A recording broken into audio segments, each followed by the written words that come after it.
First things first, based off our initial impressions of the painting when we saw it online, we thought it would look like a traditional painting, but when we saw it up close and personal, it kind of looks like it was made in crayon.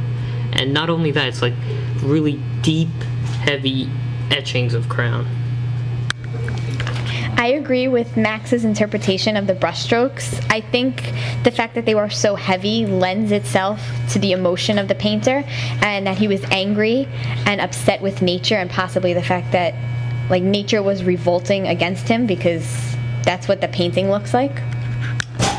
Well, although I respect Lisa's opinion, I disagree about the view of nature revolting. For although the center is the guy who seems very disturbed, the background seems like a very calm, peaceful, natural background. The water is calm with the boat.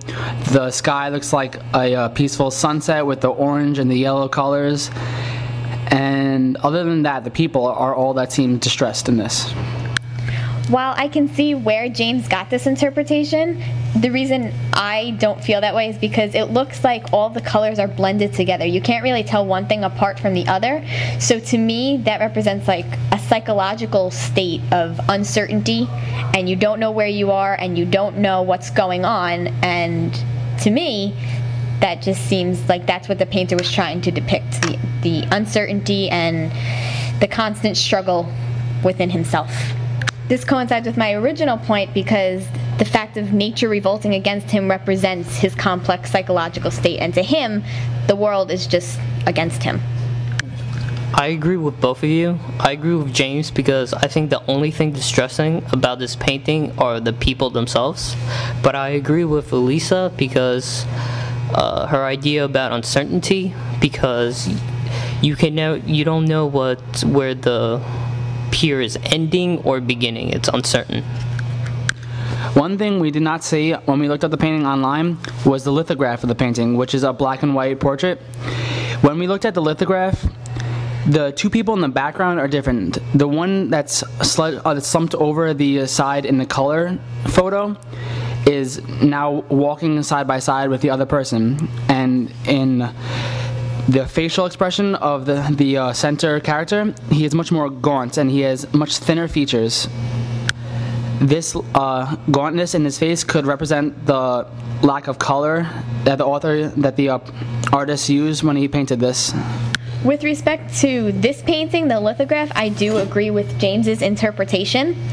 And one thing that we noticed was, in addition to the man who's originally hunched over, who's now standing straight and looks more certain of himself, there's a second boat in the background, whereas in the colored painting, there's only one boat.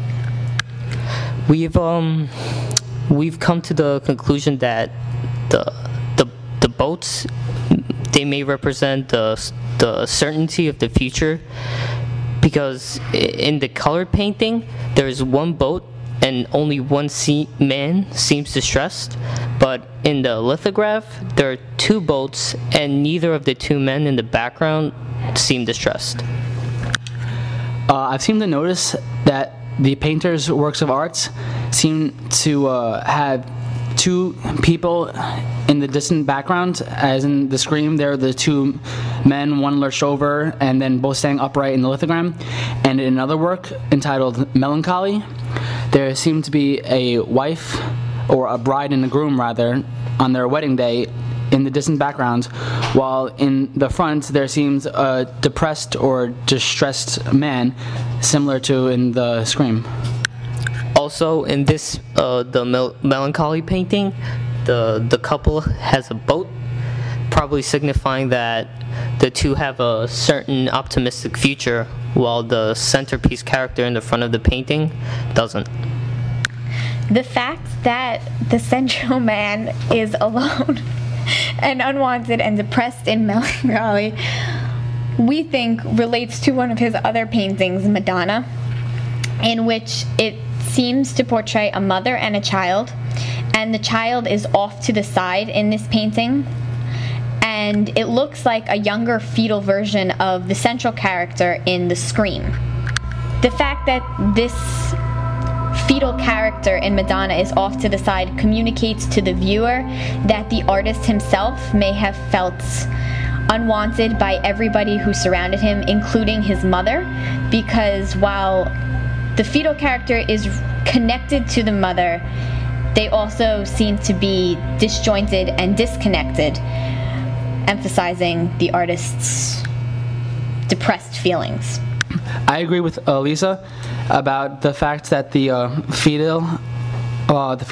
fetus in the corner of Madonna is how a younger version of the main character in the Scream, and that maybe the depression of the main character in the Scream stemmed from the negligence of his mother in Madonna, who seems to be almost like a glamorous individual that would not really care too much about her own child and more about her own self-beauty and her own image. That's a good point, James. Actually, you could tell the museum kind of agrees with you too, because both those paintings, Madonna and Scream, they're on the same pillar. Actually, I think the museum wants to guide the viewer's attention of the painting, because the entire floor is brightly lit, but this room is dark and gloomy, so maybe they just want to emphasize the gloominess of his artwork. I definitely agree with Max's idea that the museum tries to guide your interpretation of the painting, because my original view of the Scream didn't focus too heavily on the nature aspect of it until I saw an inscription in the museum of what the artist had written along the frame of the Scream. And his inscription talks about nature and the sky becoming a bloody red, and he felt a touch of melancholy. So my original idea about nature in revolt actually came from something I saw in the museum. So Madonna and its position gives us back to full circle, back to the Scream. I feel this painting, The Scream, deserves all the merit that it has achieved over the years, because it's not exactly like the most intricate designs and like the most detailed, but it leaves a lot open to interpretation to the viewer of it, such as what is the Scream looking at, what is he so distressed over, what does the background mean, what does it all imply. It's not all a definite answer. It's open to interpretation to each person, so I feel that's why it deserves its merit. I see what you're saying, but I don't feel it like it should be as famous as it is, because so much artwork in this museum alone is completely open to interpretation. I don't capture the essence of this painting, what sets it apart from other paintings, why it's so much more special than other artworks that are so open to interpretation.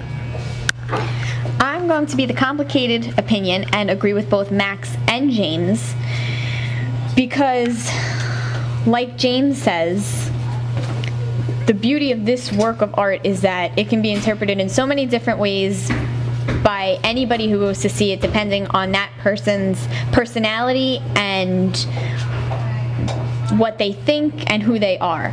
At the same time, as Max said, when we were just at the MoMA in general, every piece of art is so different and so unique that, you know, some of them you look at and you say, well, I could have done that. So what makes the Scream so special? What makes it so different from any other modern work of art? Yeah, I mean, the recognition this painting has doesn't seem like it deserved it, to consider that so many other paintings are so interpretive just like this one. I mean, this painting, contrary to the name, it doesn't make me scream.